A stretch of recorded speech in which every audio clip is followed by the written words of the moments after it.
So we had my Jeep driver and I and my reconnaissance corporal who sat in the back seat. We sat there eating jelly and bread till we got to the Belgium line. The people, of course, were still along the street cheering and giving things away.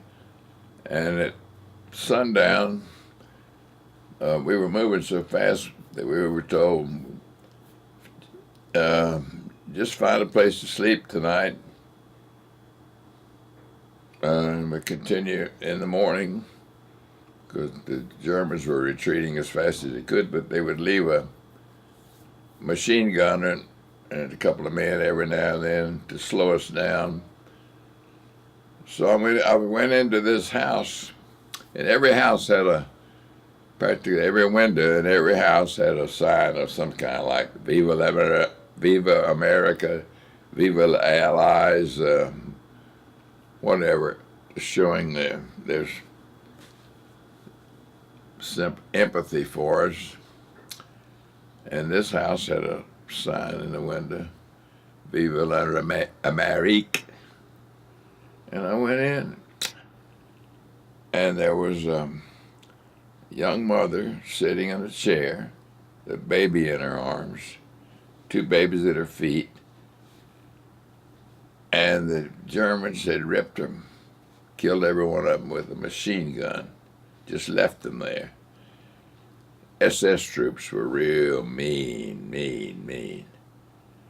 They'd give their life for the Fuhrer, and most of them did, because when they'd set up their roadblock with their machine gun, it didn't take long to eliminate them with their own mortars, and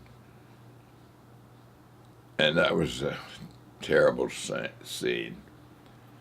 So we didn't spend the night on that lady.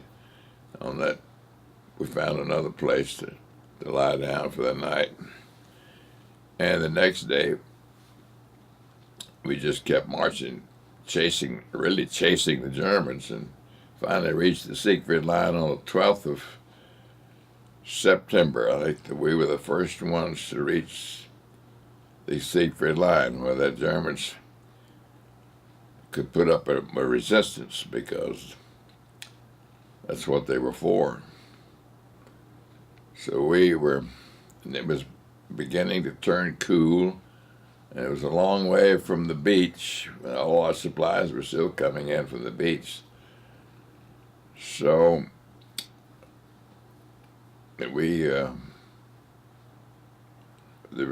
were a few Siegfried Line bunkers that were not occupied that some of the troops could use, but I and my men and my three half-tracks, we were just in the woods. We had to dig our own holes, and we'd cover the holes with logs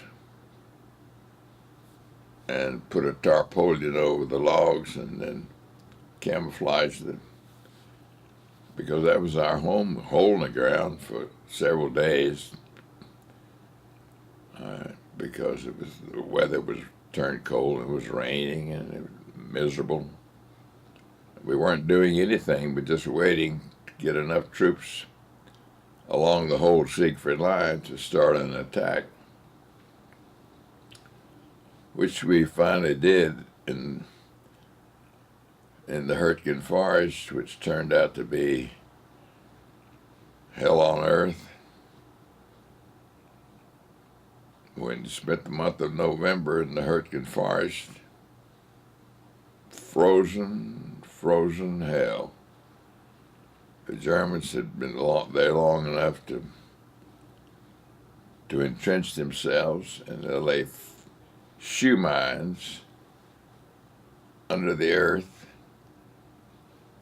and that because it snowed, then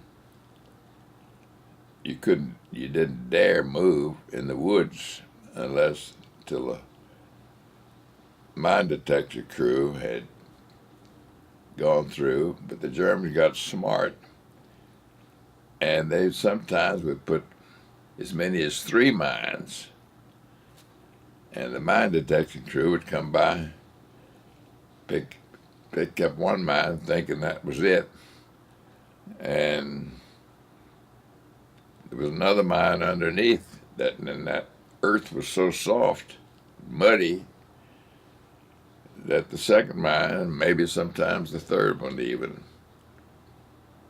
would go off when stepped on. And tree bursts. The trees were so close together.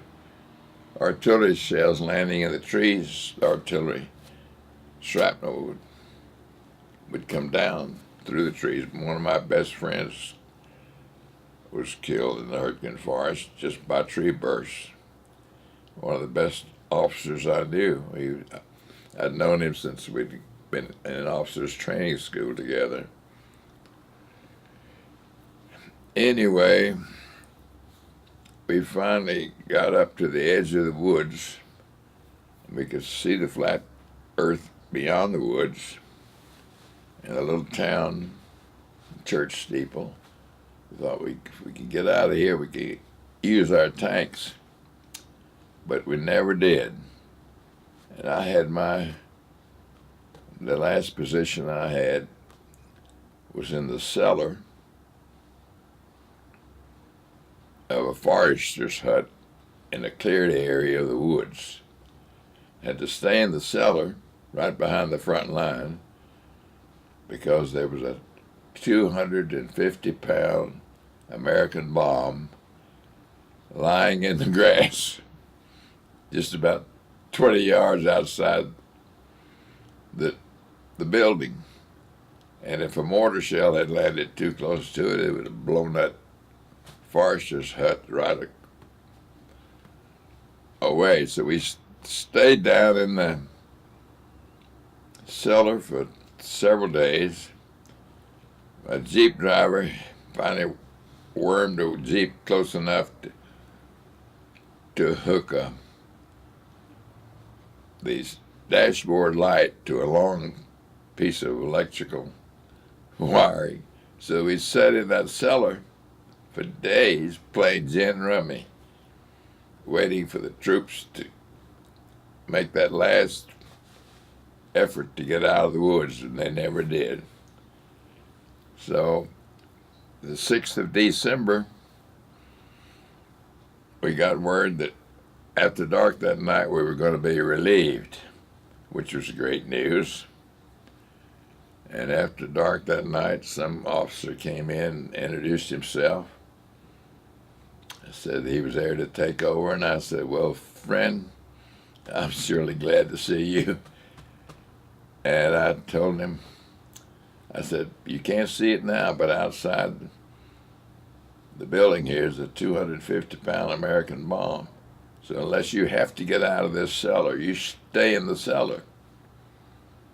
So he thanked me, and we left. We left frozen hell to heaven on earth, to the chateau in Luxembourg that you've seen. Central heating, big tile baths, hot water, cellar full of wine. They sent up hot meals to us. We were going to be there through Christmas. We put up a Christmas tree. But while I think of it, maybe I've told you this story. Fast forward a year. I've been home since October and out of the Army, waiting to go back to Northwestern University after school. Mary Jane was pregnant, and she lived next door to a girl we grew up with, a little bit older than I, who had married during the war, but nobody had, from the fellow she married wasn't from our hometown. Nobody knew him, and she was having a reception to introduce her new husband to all of us. So that afternoon, she lived right next door to Mary Jane's folks, where I was staying. At the time of the reception, we walked out of Mary Jane's house, crossed the lawn into the hallway of the girl's house that was introducing her new husband, and there was a receiving line there, and he was in uniform. And our turn came, and I was introduced, and I shook his hand. And as I went by, I looked at his shoulder patch, and I realized I'd seen that shoulder patch before. I turned to him, and I said, his name was George Bulge. I said, George, I see you with the 83rd Division. I said, we had two chances. We had two opportunities to work with you, with your division. One was in Normandy when you were holding the Cotentin Peninsula to keep the Germans from resupplying Cherbourg.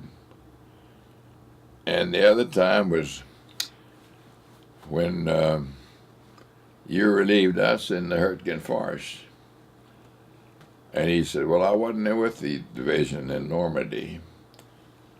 But he said, I'll tell you, I'll never forget the Hurtgen Forest. He said, I relieved an officer there who had his command post in the cellar of a hut in the woods, and there was an unexploded American bomb right in the yard outside. I said, George, let's shake again. I'm the man you relieved in the Hurtgen Forest.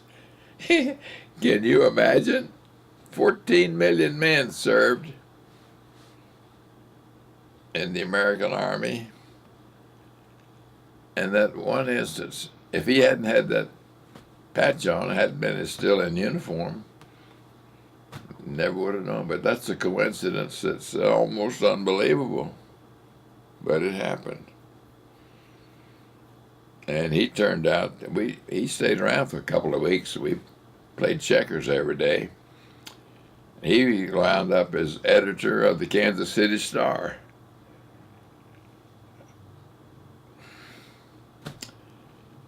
So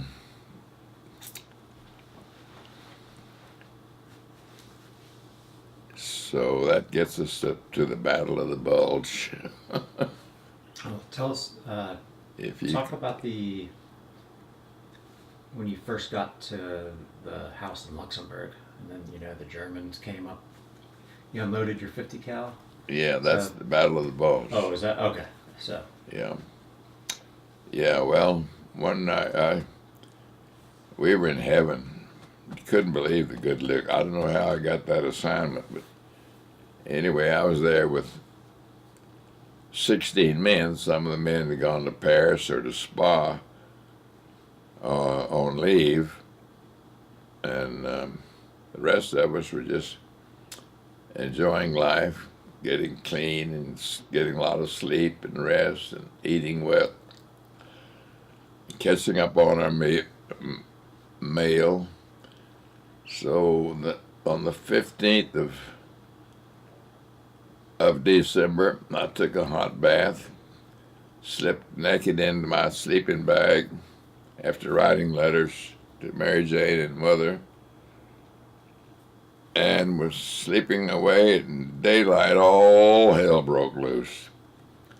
I woke up and the artillery shells were landing on the roof and coming and blowing out the windows in the house. Fortunately, none of them came through the window. And in about 5 minutes, the house was freezing cold, and I jumped into a pair of coveralls.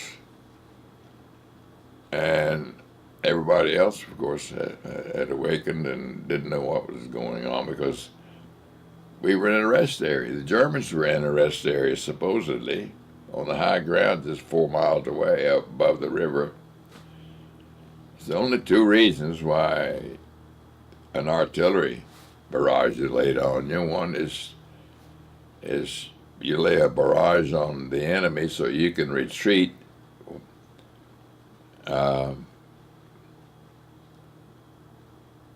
more safely. And the other is you lay a barrage on them because you're going to attack them and soften them up. But that didn't make sense either. But being an old Boy Scout whose motto is be prepared, I thought, well, I can't figure this out. But after the barrage stopped, everything was quiet, and I thought, well, we better not take any chances. I had no idea that the Germans were strong enough to make an attack. We'd been told that all we had to do was wait for warm weather and the war would soon be over. So I said, go down in the courtyard and bring up the 250 caliber machine guns off the pedestal mounts and bring up the triangular mounts and the 30 caliber off my Jeep and bring them up here in the second floor, and which face the German front, and bring some sandbags, because on a tile floor in a bathroom, you start a 50 caliber machine gun would dance all around them. So I assigned some men to lie down, if we had to use them, to lie down, put the sandbags against the triangular anchor for the guns, and another man with my 30 caliber in another window. And we put 17 of us in the building. And after a while, we thought, well, nothing's going to happen. And then all of a sudden, one of the men said, here they come.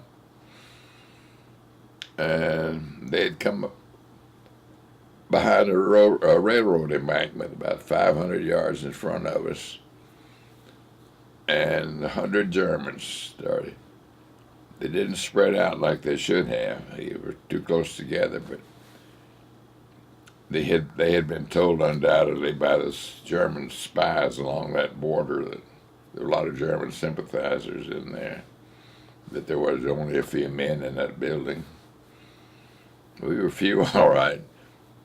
So I said, well, we had plenty of time, 500 yards. I said to the machine gun on the left, I said, when I say fire, you go from left to center, and the one on the right, you go from right to center, and the 30 caliber, you just work it back and forth a little bit in the center.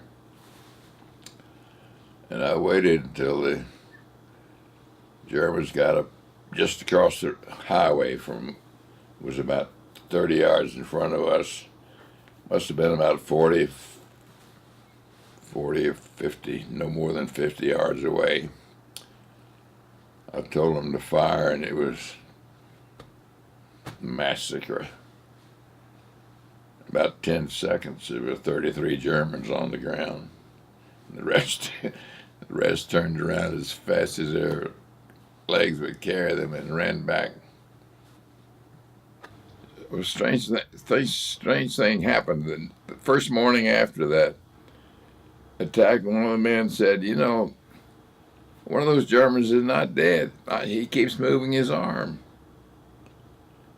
And sure enough, I looked out there, and every now and then, this German, we later called it the German who wouldn't die, he would move something, usually one of his arms. And one of the men said, we ought to go out there and pick up that fellow and bring him in. I said, no, you're not going out there.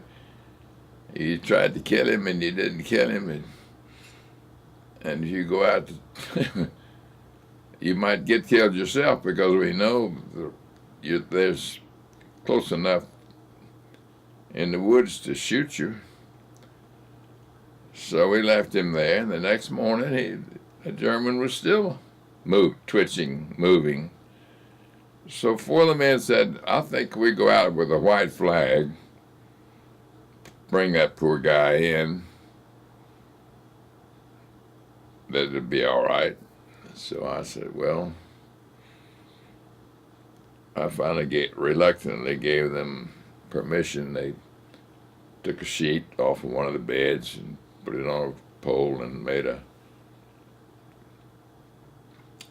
took 2 rifles, 4 rifles, or something. Anyway, they made what's the word I want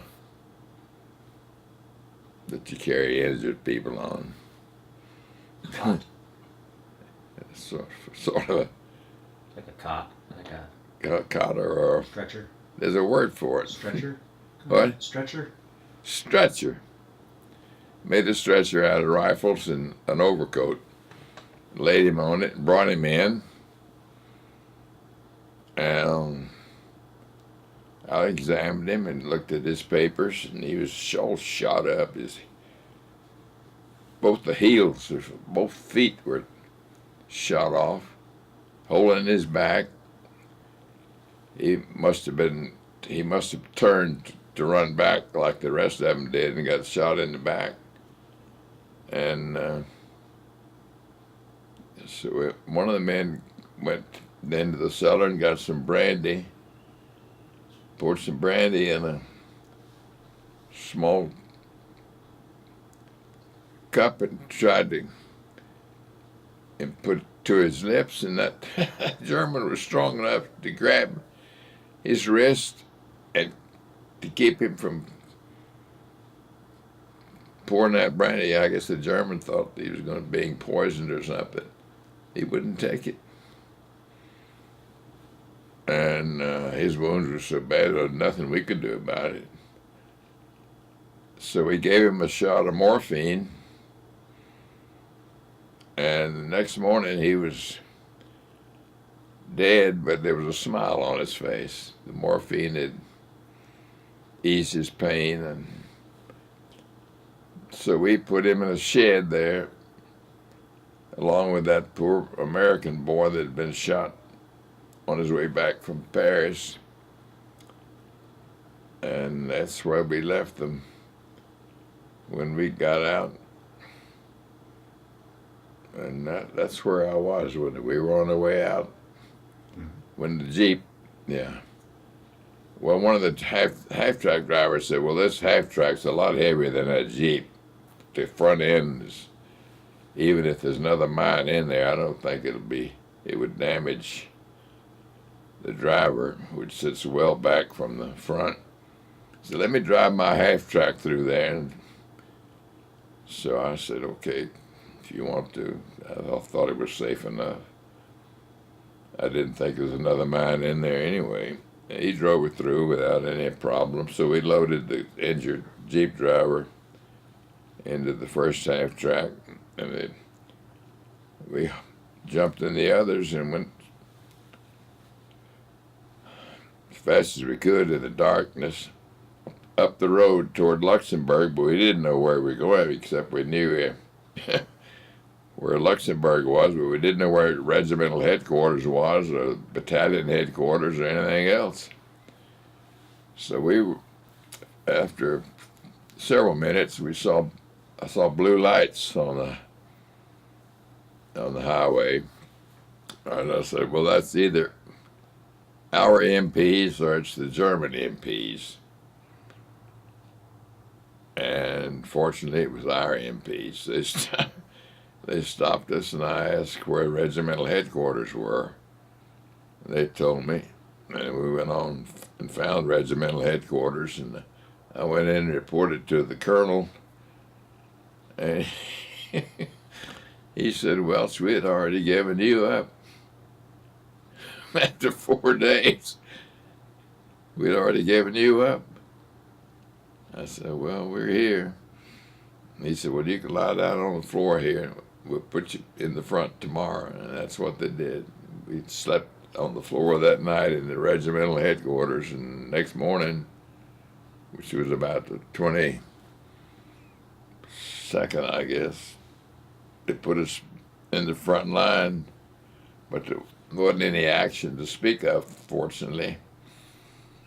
And on Christmas Day, we were told we were going to be relieved that night. So I wrote Mary Jane and Mother that after dark that night, I got in my Jeep and rolled softly through the snow toward Luxembourg City, And I said, beautiful Christmas night. I said, the star of Bethlehem never shone brighter than it did that night. We got to Luxembourg and bedded down in a bowling alley, a warm bowling alley. Next morning, next day, we had a Christmas dinner. Somebody fixed, I don't know, it was another unit in Luxembourg City. So there we stayed for several days before we went back to the line. But by the 28th of January, 22nd of January, we had finally pushed the Germans back to where they were when they started on the 16th of December. And mid March, it began to thaw, and they moved us back up into near the Hurtgen forest, and we were going to relieve another company up there at dark. And in the meantime, we were in a row of slit trenches about 200 yards from the front. And I was sitting there, and a 2.5-ton truck came in with colored drivers, colored men, colored soldiers. They jumped out of that 2.5-ton truck, and they went through the woods yanking up bodies. And I was watching them. I thought, how could I sit here and watch this? They could be yanking me up. They would yank up these frozen bodies that had been there all winter long, some of them. And if they were all spread out, they would break their arms and their legs so they could push more of them cylindrically into that 2.5-ton truck. And body parts, they just pick up and throw. I tell you, when you're dead just like a piece of stove wood. I often think about that, how what you get used to in a war. Imagine that. Stuffing dead bodies in a truck, throwing the body parts in, taking them back to temporary burial sites. Yet when they get to their final, like you saw at Omaha Beach, you found my friend's grave. It's peaceful, nice, beautiful, mounded, green grave sites, but you know down underneath there's some bones in a bed sack, mattress cover, really, is what they were.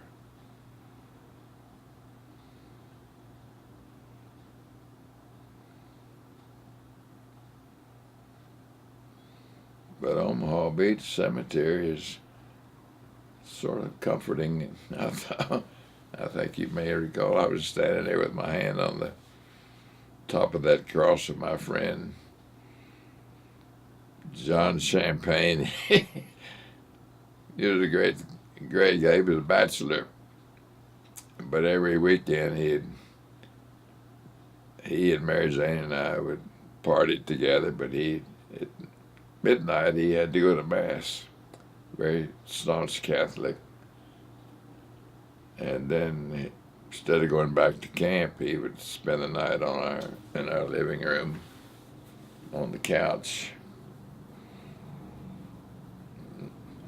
He was communications officer, which is obviously not a frontline job, but mortar got him. Mortar could get anybody.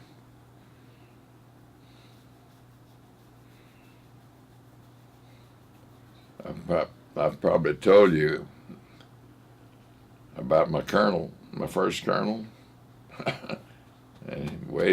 while waiting for the artillery officer and the radio operator, we wandered around in no man's land.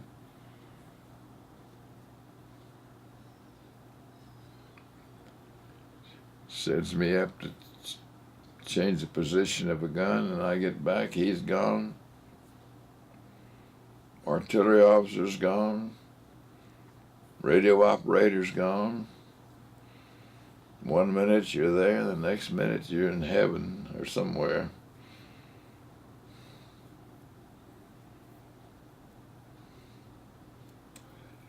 I can't believe how lucky I was.